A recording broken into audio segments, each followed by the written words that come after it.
Welcome, everyone. I am Maria Perbellini, Dean of the School of Architecture and Design at New York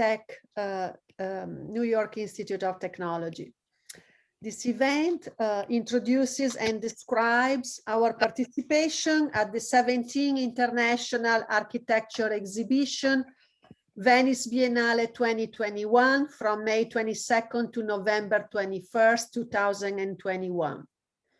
The architecture exhibition is curated by Ashim Sarkis, Dean of the School of Architecture and Planning at MIT, and conceived around the relevant question, how will we live together?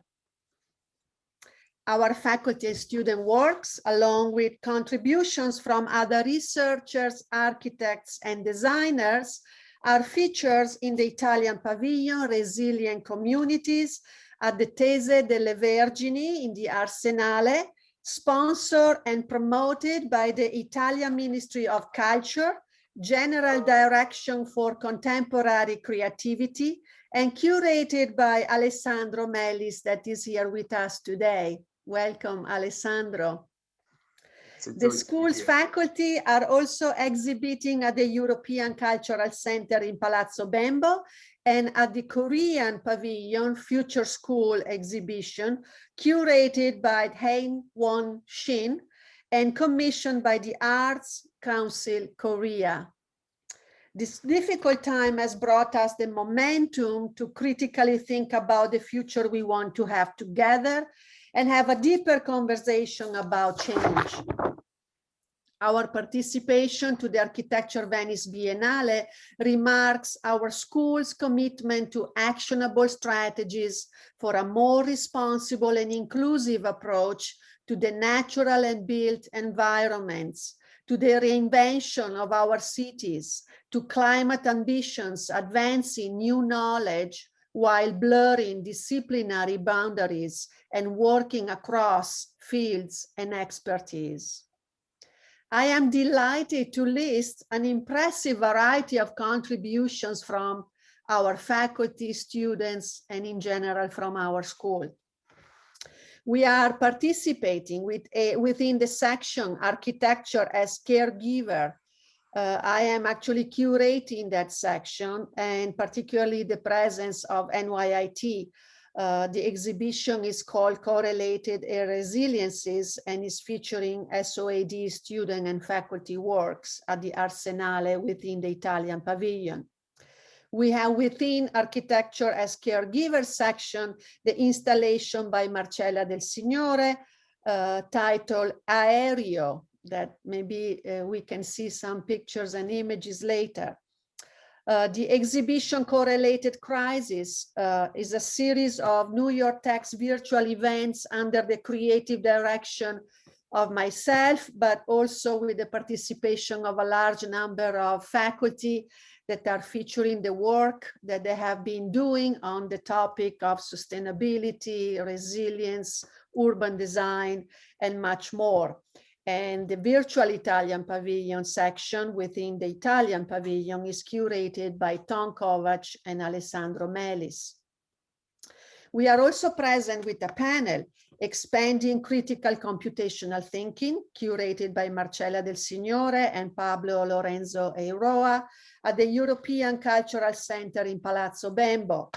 Within that presence at Palazzo Bembo, we also have an exhibition and a site-specific installation. The exhibition is curated by Marcella and Sergio Elizondo, Inform Interscalar Fluidity, and the installation is curated by Pablo Lorenzo Eiroa, and we just have a very good opening and launch of the event with an incredible conversation with experts and invited guests very recently, a few days ago. We also have an exhibition of selected works from students and faculty curated by Giovanni Santamaria and Marcella Del Signore in Spazio Peccioli, again at the Arsenale in the Italian Pavilion. And in July, we will offer a panel, Design plus Health, the Open City Paradigm, curated by Christian Pongratz and Chris Lower in the Spazio Peccioli, again within the Italian Pavilion. We are also present, myself, Christian, and Dustin White, with a installation, Crisp Art Locus, in the Giardino delle Vergini, the Arsenale, just outside the Italian Pavilion, as an extension, an outdoor extension of the exhibition that is instead featured inside. The last contribution, but not because it's less important, is actually extremely important for our professor, Dong-Se Kim. Is participating in the Korean Pavilion within the exhibition Future School. So as you can see, we are really happy and excited about this opportunity to be really present in a very large format. Today, we have the pleasure to have with us Alessandro Melis. Thank you so much, Alessandro, for joining us. I would like to introduce your bio quickly. In 2019, Alessandro was appointed by the Italian Minister of Culture as the curator of the Italian Pavilion within the Architecture Biennale that actually was supposed to open in 2020, and because the COVID pandemic was postponed 1 year to 2021 and just opened in May 22nd last week. Alessandro was recognized as an ambassador of Italian design on behalf of the Italian Minister of Foreign Affairs. He's currently a professor of architecture innovation, University of Portsmouth, director of the Cluster for Sustainable Cities in the UK. Previously at the University of Auckland, he has been the dean, the head of the technology area and director of postgraduate engagement at the School of Architecture and Planning. Between 2010 and 2013, he was the director of the Urban City Lab at the Institute of Architecture of the University of Applied Arts in Vienna, visiting professor at the prestigious Foster Foundation, and in Germany at the Anhalt University in Dessau. In 1996, he founded Heliopolis 21, a multi-awarded architecture practice based in Italy, Germany, and in UK. Alessandro, I'm really delighted to announce that he will join New York Tech next month at the Schools of Architecture and Design as the new IDC Foundation Endowed Chair, the first endowed chair at NYIT. So you have actually a big weight on your shoulders. I would like to open the discussion and start an informal, friendly discussion with Alessandro, since he's giving us the pleasure to be with us today.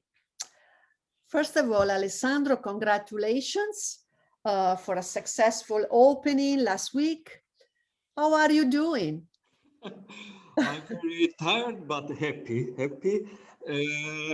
Maybe the last news, it would be interesting to know that we had kind of very successful response from public journals and also the visitors. Especially in the fields of, let's say, science, arts, cinema. There are some news that I'm very proud to share with you. With some criticism from some, let's say, Italian architects because of the idea of embracing the complexity of our exhibition that made the exhibition, let's say, less straightforward. But I have to say that on one side, of course, this is a push to make the exhibition more clear. On the other side, I think it makes sense because this is an exhibition that is based on mostly on the researches by Stephen Jay Gould, New York, very important representative of biology of evolution from New York, that his role was exactly this: how to transform complexity how to understand, how to embrace complexity in the period of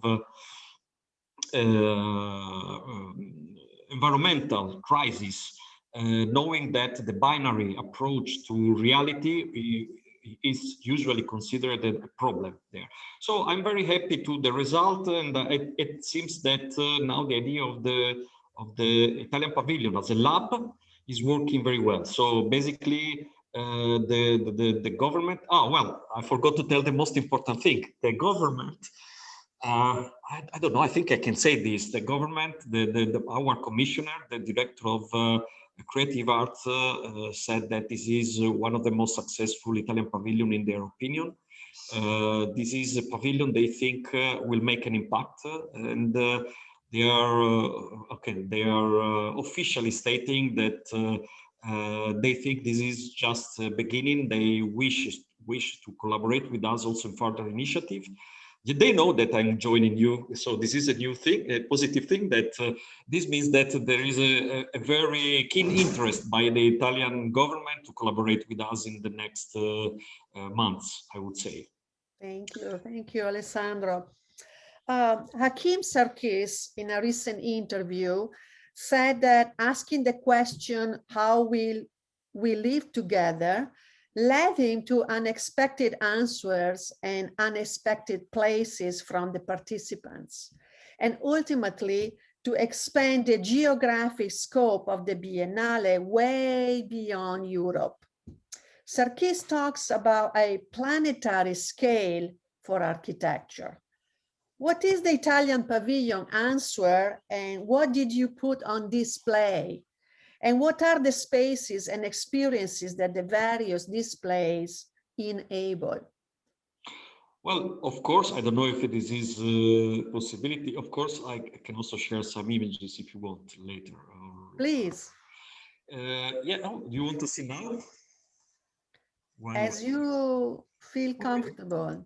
Oh, yes, of course. I'm very happy to share these images with you. I'm sharing.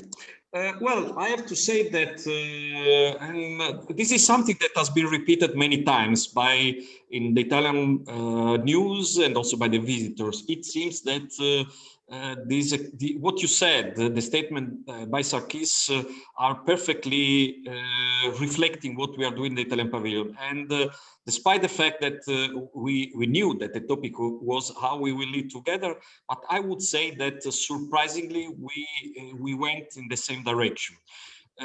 So first, creative serendipity. So it was something that was in our program since the beginning, and the creative serendipity I was saying before is a manifestation of the complexity. When you enter inside the Italian Pavilion, the main text that you find is that the Genoma. The genome is a jungle full of strange creatures. This is a statement that we have. We borrowed, that it's a statement by Yuan Birney, let's say one of the scientists that among the first was able to sequence the Italian genome, and the genome.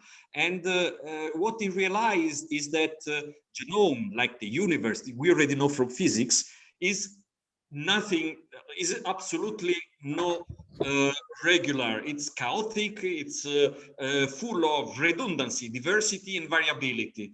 So we wanted to embrace this, and it seems to me that this is very close to the idea, and we know that the creativity, all these creative systems come from this idea.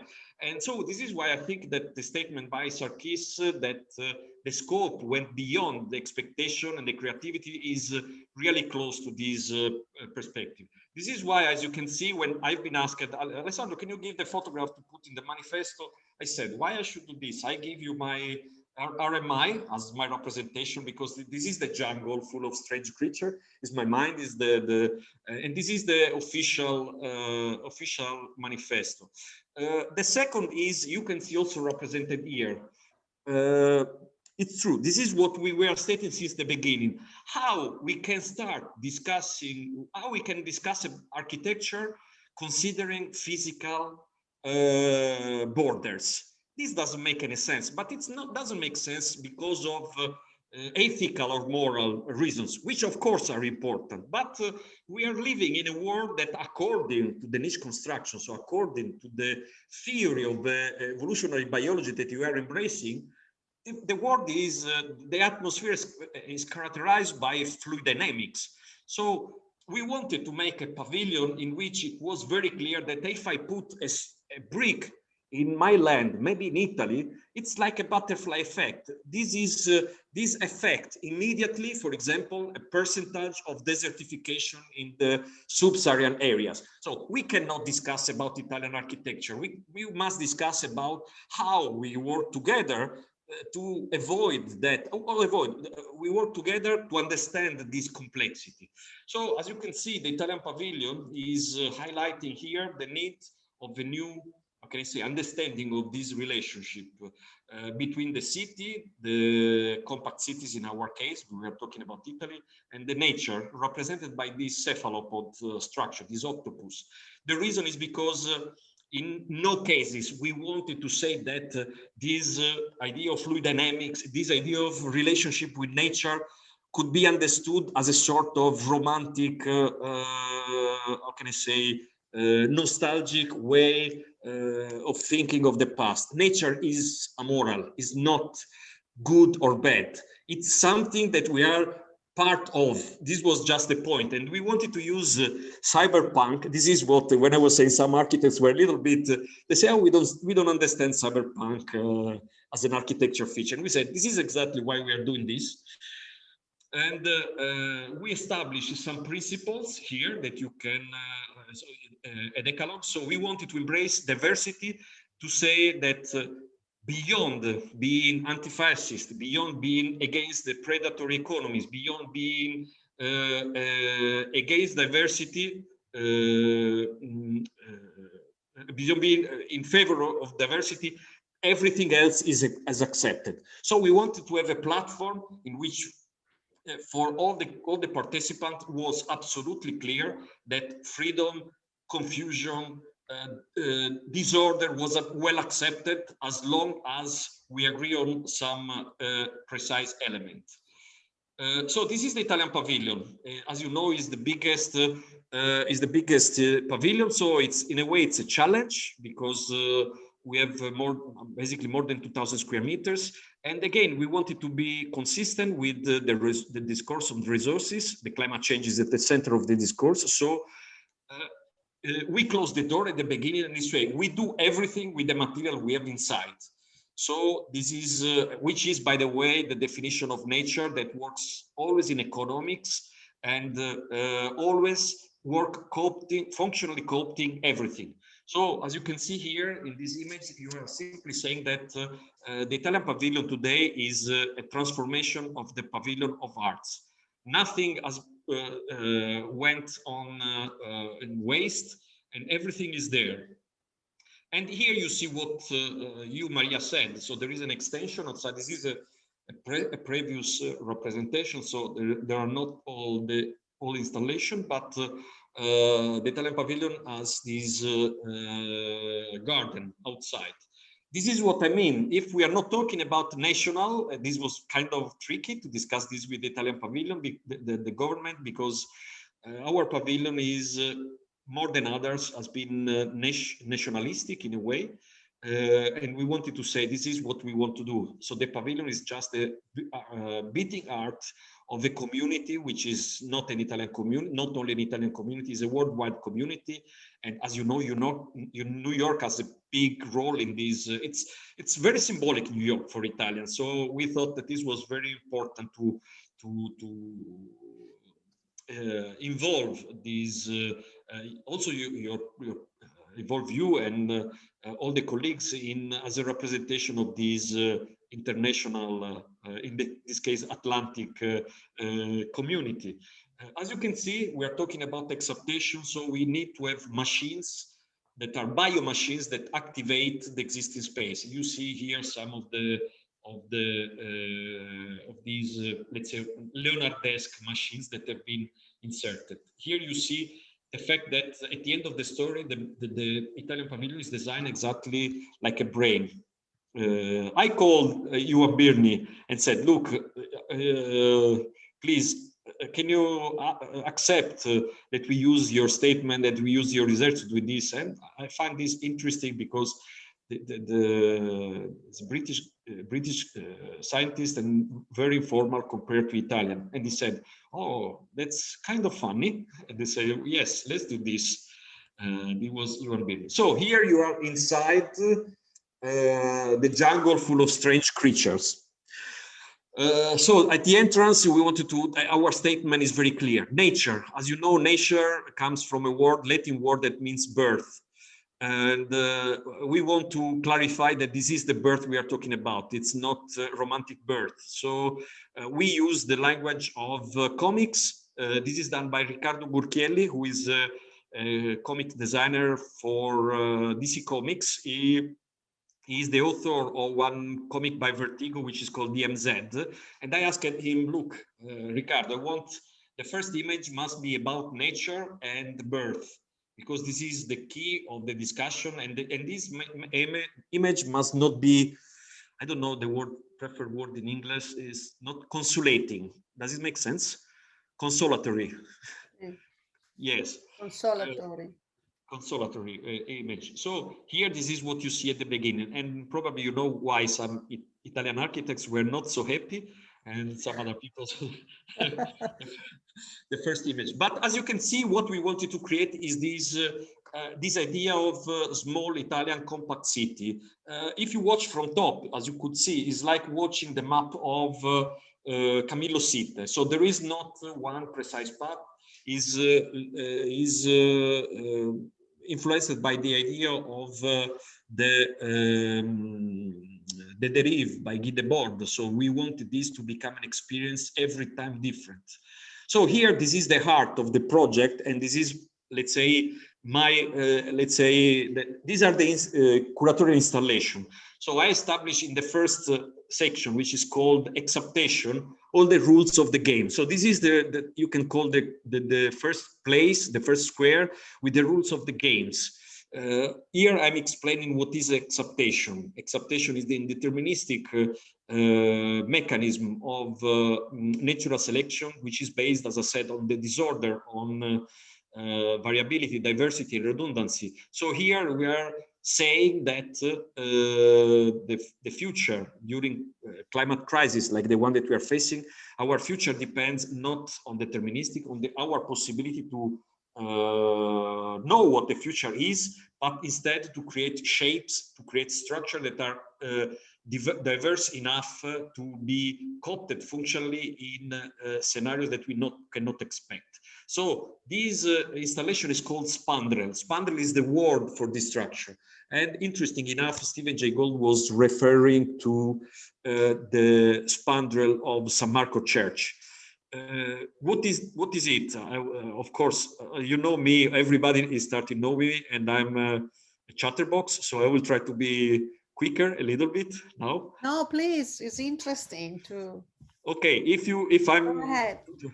So spandrel means that we take from nature different structure and we use for different purposes, also structure that have no uses. And this is a multiscalar approach to natural selection. So this is why, and now for those who don't know me yet, why I had the chance to be to respond positively to my research, but also to be as nerd as I am, because what I've been coopted here are the tails, let's say the figure, the xenoform from Alien.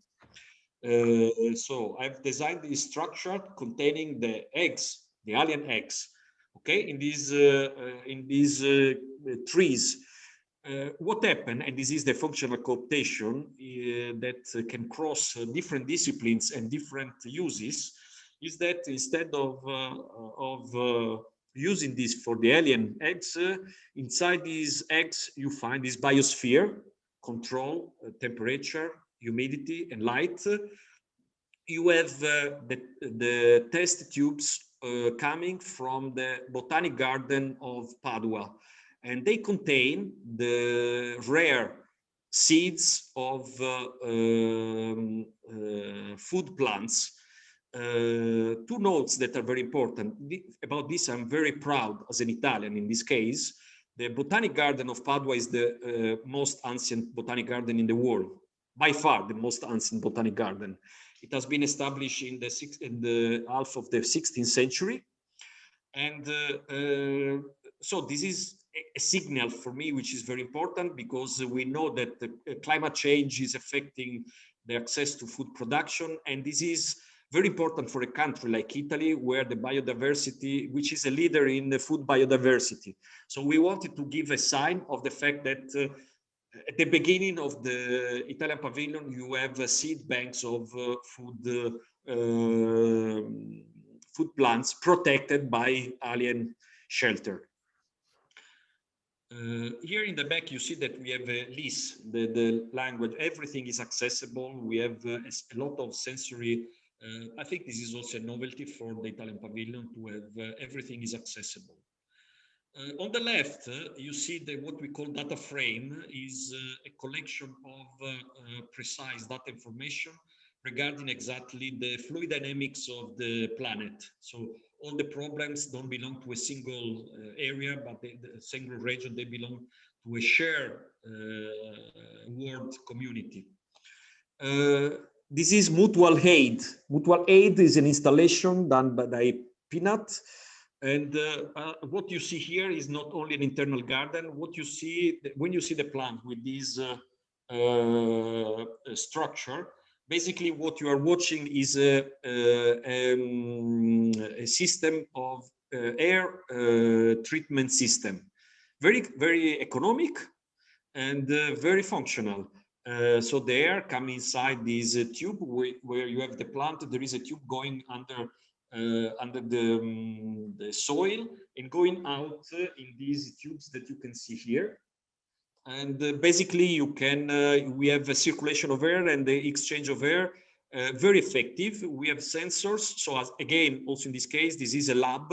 It's not an exhibition. So we are using this installation to, we already have data, but we are using this installation also to calculate the performance and collect data regarding the space. So how much we can clean the air, how much the quantity of air that we can recycle, and also calculating the cost, the maintenance in front of, let's say, more mechanical system. This is an installation probably by common friends, because I remember that I have met Nicolo Casas in one of our meeting in New York, and this is, in my opinion, is an outstanding installation. In the back, you see the photograph. Well, they are not photograph, the simulation done by Giacomo Casa, Houdini FX. So it's a construction of a total virtual city. It's like a gaming situation. So it's in detail, it's a detailed cities, and these cities are using again computation, have been attacked by the 4 elements. So fire, wind, water, and desertification. The importance of this work by Nicolo is that this is an installation 3D printed by Nagami, but using only material recycled plastic coming from the ocean. So it's a nexus, because it's a collaboration of let's say 4 entities. So partly for the oceans, one of the most important organization for the ocean, partly that another company that make engineerization of this material, Nagami for 3D printing, and of course Nicolo Casas, who has designed this, let's call this iceberg, in a way that he wanted to show also the aesthetical quality, but also the performance of the forces line that are coming from order system to this disordered complexity. So I think it's quite symbolic in a way. This is unfortunately, I don't have these are coming from directly from the Biennale. I didn't have the chance to make mine, so unfortunately I don't have the photograph that maybe we needed the most, but I hope that maybe you, Maria, have something, or Christian? Oh, about our installation? Yes. No, I don't have it here, but I know there is a lot going on social media at the moment. Okay. I have some slides that we can share later Yeah. with some Okay. images and videos. Perfect, because what we are watching here is actually the section curated by Maria. So this is already part of the section, architecture as a caregiver. But the majority of the work done by you guys, the New York colleagues, are exactly where this structure is going inside. So here you see more the part regarding the trauma and architecture, and I feel the wish to go inside the space, but however, this is already a good photograph to show the section curated by Maria, together, by the way, with the colleague Antonino Di Raimo. Yeah. But again, this is architecture as a caregiver. It's very dense. It's very dense exhibition, and of course, this is part of the way why it's difficult to be followed. But I'm very happy of the response of the most important. We had a very positive article from the two most important journalists about culture in Italy. So I'm very proud, and I'm very proud of the fact what they said. They said that the reason why this exhibition is outstanding is because it's not indulgent. It's not giving pret-a-porter thing. It's asking for commitment. And I love this fact. Say, look, if you want to see, how did they say, an exhibition watching in the back mirror of the car, this is not where you have to come. But if you want to commit yourself for the future and embrace the complexity of the future, this is outstanding. And I'm very happy to say that there was a big article by Luca Beatrice, who was let's say, the most important art critic in Italy, and he said architecture beats arts with this, because he said this is the first, and he's an artist. He said in this case we really have the idea that this is not a showcase. It's a travel in the heart of darkness. It's a Conradian travel. I love this what they say. So sorry if I repeat this.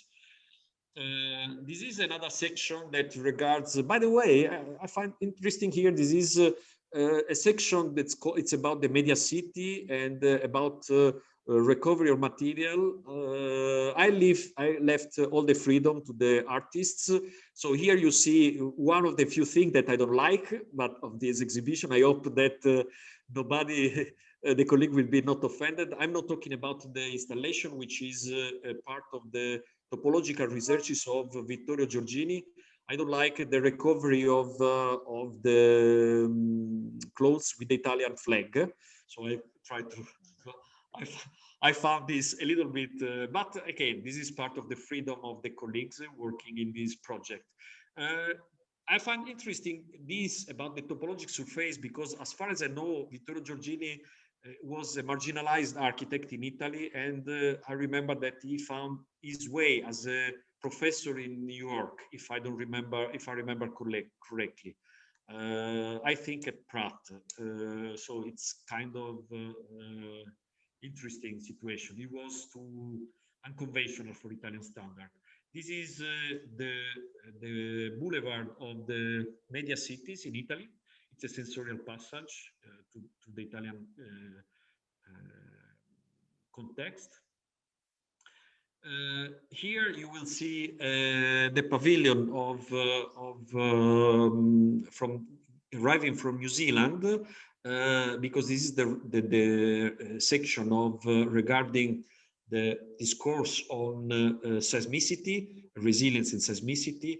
And because of my experience in New Zealand, I thought it was valuable to compare the two most distant countries with the same problem of seismicity, and the opposite way of deal with this, the fact that we use resistance and they use resilience. Another aspect why New Zealand was very relevant for me is because the first time I went to New Zealand, this was exactly what we were saying before. We could see the world from a different perspective. I was teaching climate design, and I was surprised that it was impossible to find any book talking about the fact that the sun goes down to the toward the equator. All the books are talking about sun going down to the south. So I think this is an impressive representation of a Eurocentric or Western-centric idea of architecture. And also the fact that using this technology, the light technology of timber, the Polynesians have been able to cross Pacific Ocean 300 years before Colombo, I thought was an interesting statement to say that we need a change of perspective and a change of paradigm. This is all done with the recycled timber coming from the social housing of Auckland. In the back, you see one of the cyber wall, the black one. We have two walls built with material. This belongs to the part of architecture as a caregiver. So in a way also, Maria is responsible for this. These are walls that are built with active surfaces, air pollution. They fight the air pollution very strongly, but also antibacterial and antiviral. This means that these are very advanced product. In a way, this is also kind of product that we are proud to have in Italy, because it's, you know, it's somehow the home of ceramic, industrial ceramic product, like this case, and these are very advanced products. So this is really an anti-COVID wall, what you are seeing there. And of course, with again the cyber punk aesthetic. Italian best practice. Again, you see the my nerdish component coming out. It's built inspired to Christopher Nolan's cinema. So in this one, the idea of the library on 4 direction, and also the idea of bending the city is part of this process. So we have what you see at the top are the squares of Florence. This is the non-human house project by Mario Coppola. This is a project in Canada for the native community by Stefano Pugliatti. On the left, you see another cyber wall. This is the anti-COVID cyber wall. Here you see the section about arts and landscape with the vertical wall. Also here we have the sensor and Poseidonia on the ground. We have the sensor to see how much CO2 emissions we can store with this wall. So in a way, we are trying to say that inside the Italian pavilion, the quality of air is healthier than outside.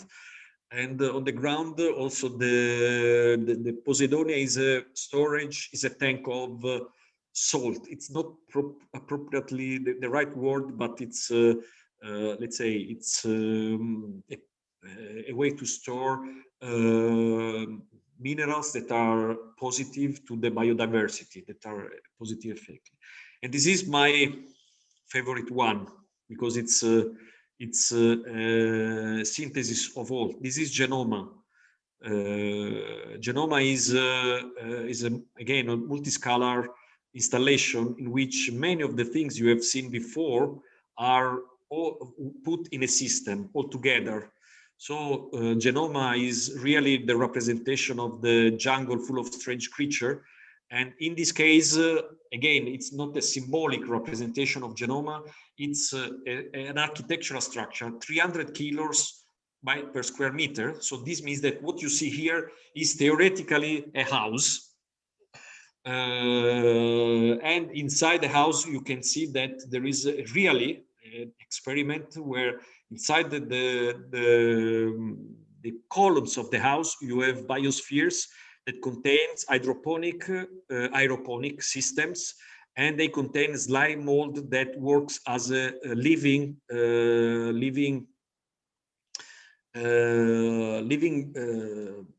louvers screen save system. What you don't see here is that the tube, of course, are bringing in humidity, water, and nutrition, and they are activated through a Arduino system, which is, you see there is a tube going out that is on that side. On the screen, unfortunately, you cannot see this, but there is the facade of the building, which is currently in Miami.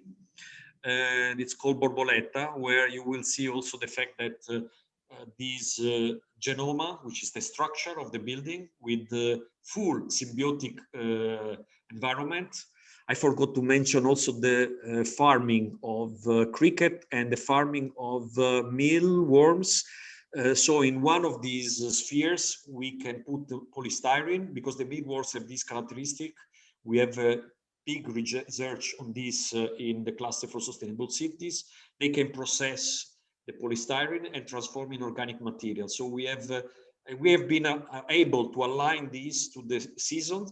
So what I'm trying to say is that we have in this house, in this architecture that you can see, that we hope transform the paradigm of sustainability intended as injecting conventional architecture with nature in architecture which is intrinsically ecological. So in this context, we would like to consider the possibility that all these elements create a symbiosis in which the mealworm, for example, can eat the polystyrene in summer when all the surface inside the facade of the building, when we need shade, and then in winter when the facade is fading away, we have superfood because the mealworms are part of the belongs to the list of the European Union for the high protein, low impact food. So here you can see Genome from the other side. Thank you, Alessandro. That's quite impressive, fantastic work, and with a lot of resonances and a lot of thoughts that now, you know, I'm thinking. But I would like to ask you, we are following the Biennale from New York through virtual platforms and social media at the moment, but I look forward to being in July in Venice at one of our events.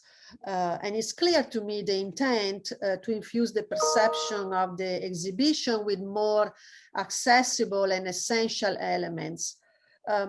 What did you rethink and adjust, having more time, an extra year, to organize the contributions to the pavilion due to the pandemic? And as you mentioned, this trip into darkness, you know, was that also part as a response to the situation, or anyway was part of an original idea of creating the conditions of feeling uncomfortable? Because, you know, we are in need of change, of an actionable change, and it's okay to respond, you know, with a very strong response. Especially, I want to stress that it's okay to feel uncomfortable, and it's time to overcome that through change.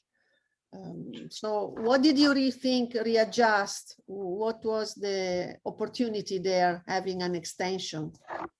Yes, I think that this is exactly what happened. I think that, well, at the beginning, we have, the project already was about climate change and the impact on health and social aspects. So these has not changed in terms of general aims, but what changed is exactly what you said, is the convincement that these should have been more uncomfortable, more challenging, so less didactic and more immersive.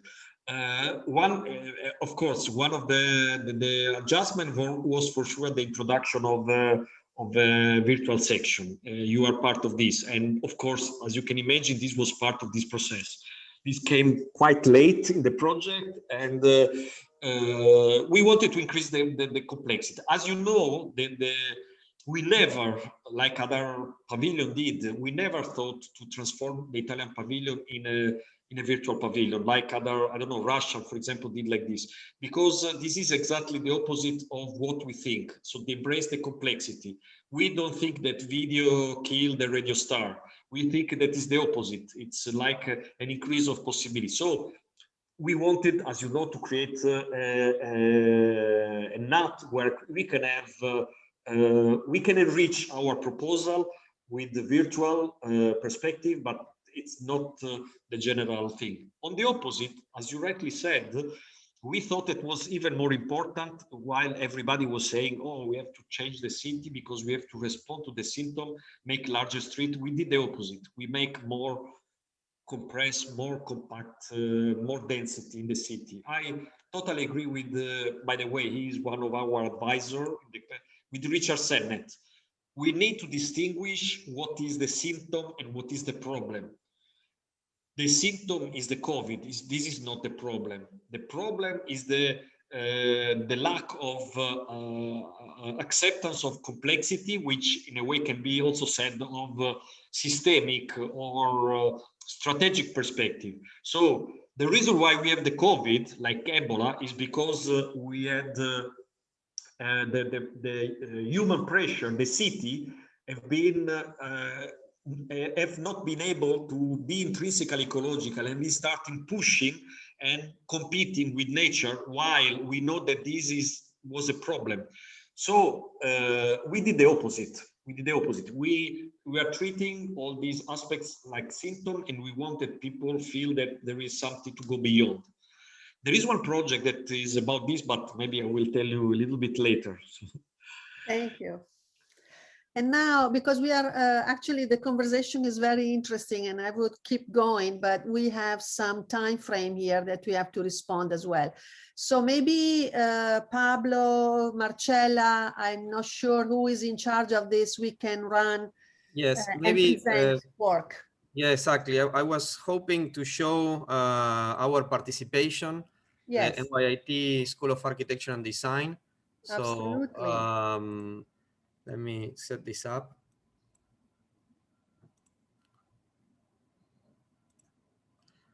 So I think you can see my screen. I'm sharing here some images of School of Architecture and Design participation. We are participating, as Maria said, and it's part of the program, multiple venues. This is the Italian pavilion that Alessandro Melis just showed us. And here you can see a distribution. We are in this area of the installation, participating in the work of student and faculty. So here we have some images of the actual video installation, and I'm going to share with you quickly some images of how it looks like in relationship to what Alessandro is talking about, our density, how you compress the space, how you enlarge the space, and how our work and faces, this is faces of the faculty with some brief comments, are being displayed. That's our chair, Giovanni Santamaria, and Associate Dean also, Anthony Caradona, is there. So it's just this briefly to show you the work and how the work is being displayed. This is the work of our students in different studios in the undergraduate and the graduate school.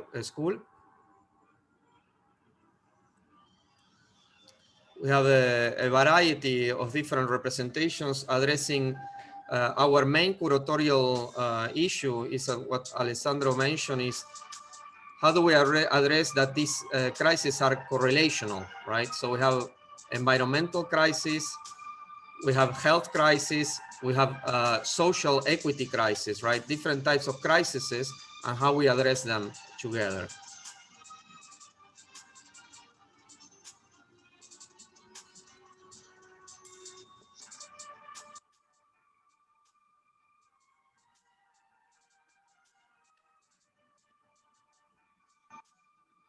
I would also add that those efforts are actually embedding our conversations, our lecture series, all our events, and I would extend that to our curricula, and our programs are inclusive We talk about climate change. We talk about diversity, equity, social issues.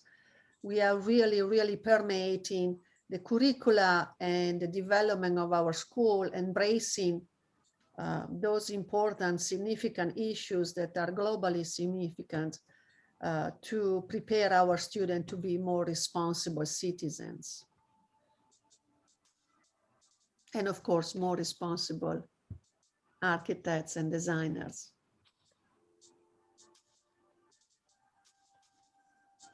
So it's not just a lecture series, it's not just one event, it's not just a participation to an exhibition, it's really embracing the culture, within the culture of the school, this awareness and this desire to be part of the change. I'm also going to show later the series of events that are coming next in relationship to the Venice Biennale participation. We have a full set of parallel events during the entire duration of the Biennale until the end of November.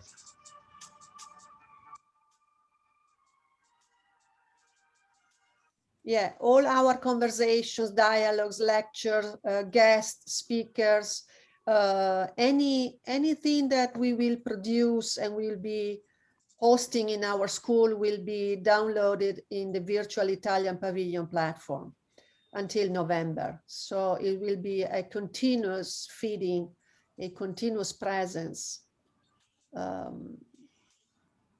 you know, on this platform.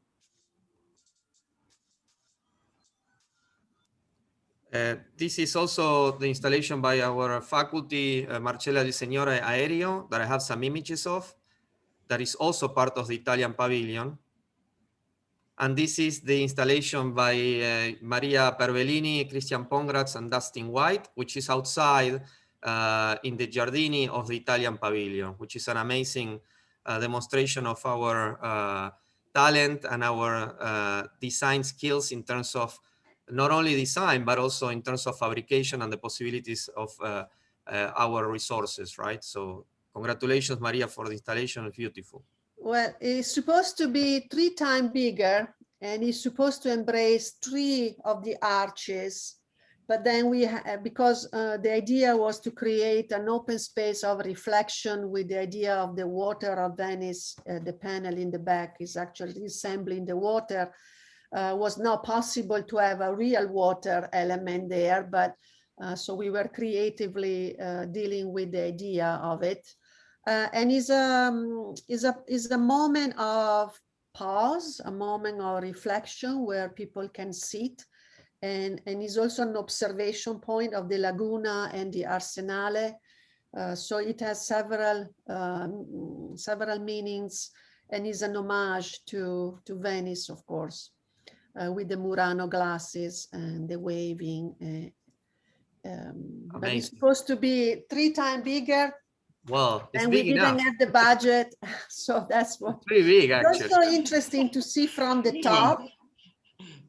The top view is also beautiful because of the stone, as it is the material that we love to work a lot in the last, I would say, decade. The stone, the white stone with Puglia, is a Puglia company from Puglia, has those marks, those lines with the blue inserted, that is quite beautiful.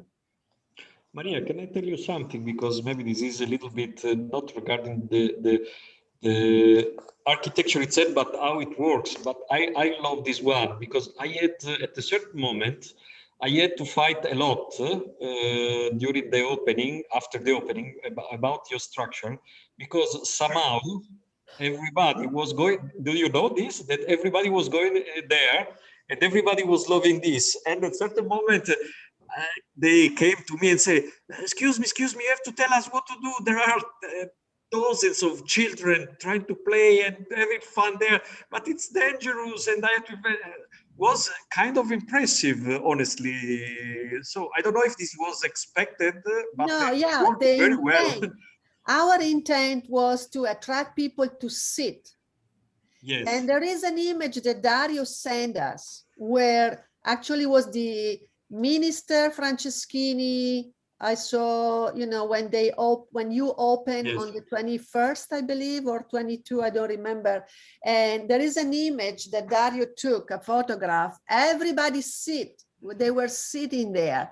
And I say, yes, that's exactly the intent, to bring the people there to sit and have a moment of rest. I have one also with children attached to the structure. This is something Ah. I have to do. That's dangerous. but to be honest, I know that this was not, but I love so much because I remember the people, the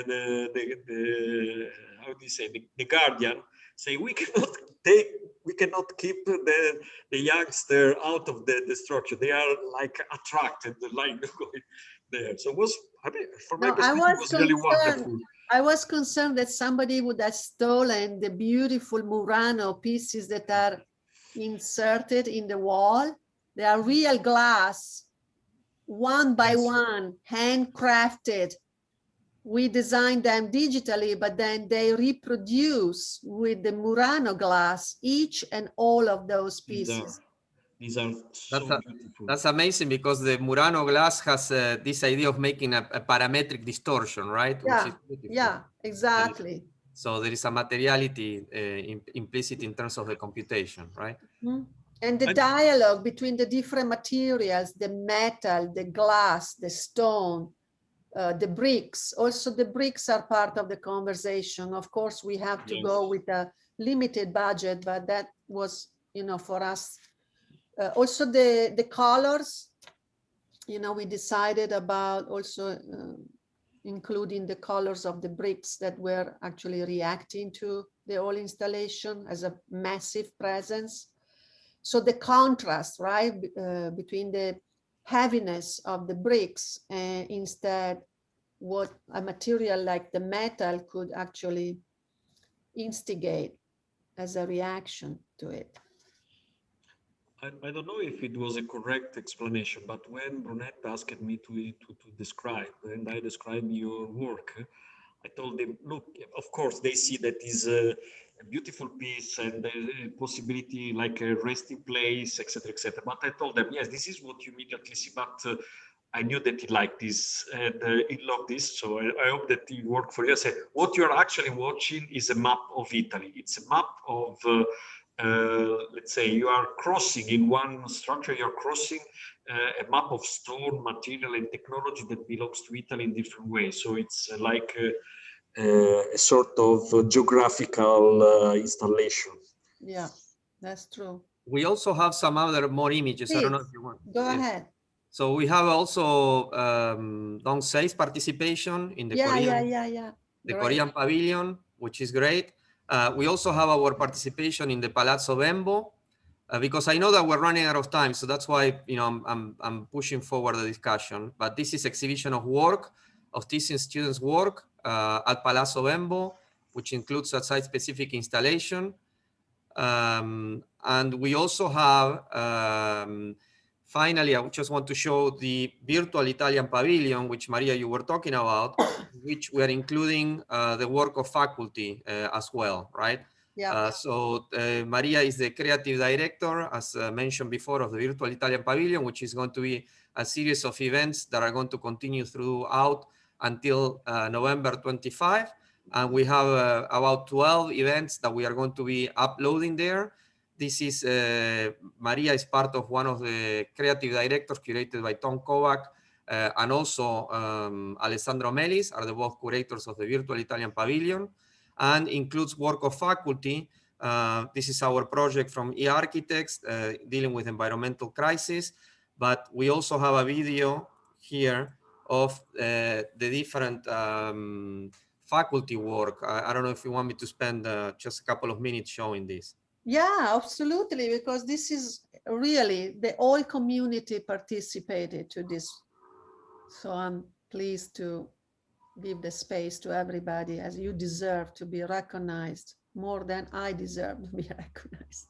No, but it was great to see your successful installation. So. In which environmental, health, economic and social crises had become correlated, bringing forth the emergence of unforeseen global issues. to be addressed with urgency.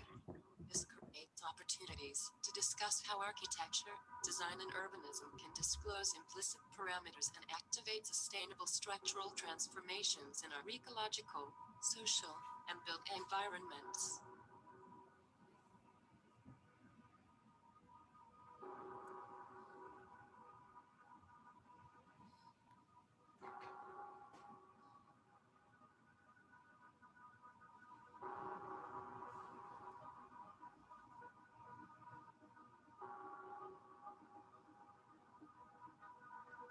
It also reinforces the need for a more coordinated approach across several dimensional scales and fields of knowledge, theories, and applied research, which generates integrated and performable strategies capable not only to respond and adapt to the transforming processes, but most of all, to foresee and anticipate them.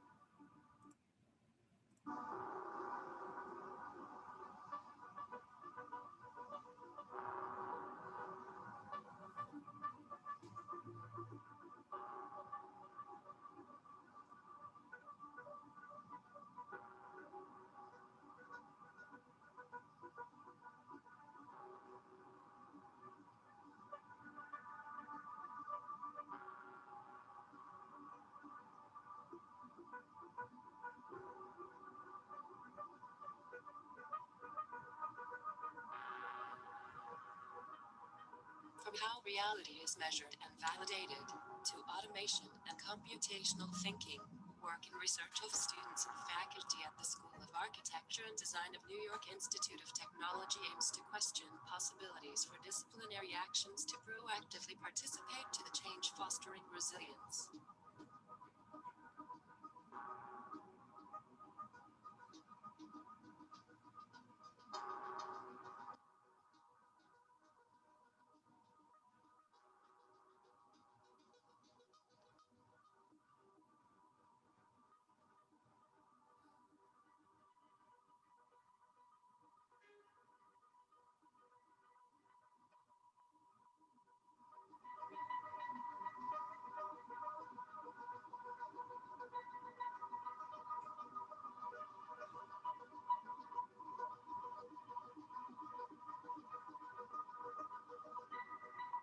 In this context, new pedagogies and research paths are necessary to generate a more effective and equally shared knowledge, which translates into decisions, actions, and processes that are collaborative, adaptable, and experimentally multidisciplinary.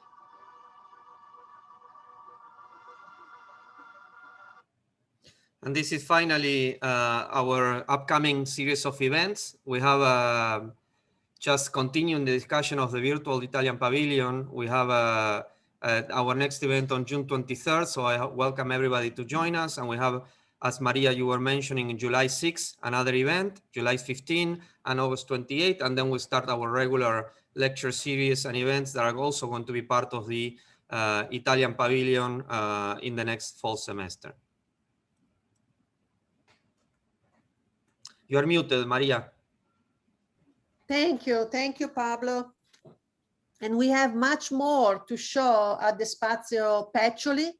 We have another selection of faculty and student work that will also be included there. Yeah, this was just a brief show of what we are doing, just to have a sense of the participation of NYIT. But I think that we may be concluding now, right, Maria? Yes, absolutely. And I would like to thank you, everybody, really, sincerely, my warmest regards and thanks to everybody that has participated in putting together this incredible, exceptional collection of work and variety of ways of forms of participation. We could not have done that without the contribution of the entire SoAD community. So my thank you goes, my special thank you goes to the faculty, particularly for guiding and leading the conversation on all the topics and all the teams and all our participation, not just at the Biennale, but in general daily in our school, contributing to the growth of the school and the development of the school and our ambitious agenda, I would say. So thank you to the faculty, thank you to the students, thank you to Pablo, Marcella, Giovanni, Anthony, and I'm sure I'm forgetting somebody, but you know, the leadership team did an incredible work in coordinating all these efforts.